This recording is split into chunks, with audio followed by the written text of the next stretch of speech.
I am Dr. Arsha Kane and I am involved in the fight against cancer. I am doing little bit part in reducing the sufferings of many cancer patients.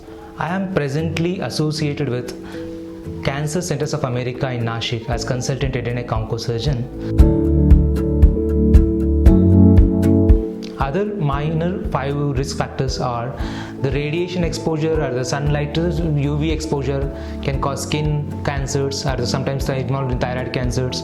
Then there is viral infections like HPV virus, EB virus, they are all implicated in the cancers.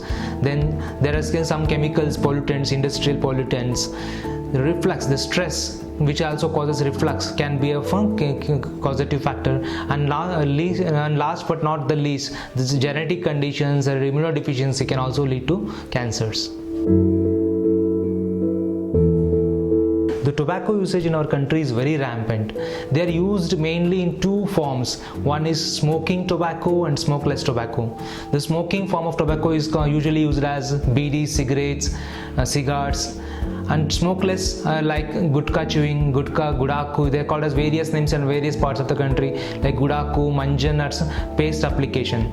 Among this, I say the smokeless tobacco is much more dangerous because the many men, while they use this gutka chewing, gutka or tobacco chewing, even when they are working, there is no social inhibition that is there with usually commonly associated with smoking tobacco. One cannot smoke a BD or cigarette in his workplace, whereas many people believe gudaku or there sometimes they believe it is good for health and keeps using in their during their work time also, and the exposure is much more common with the smokeless, that is gutka chewing, so that is more dangerous.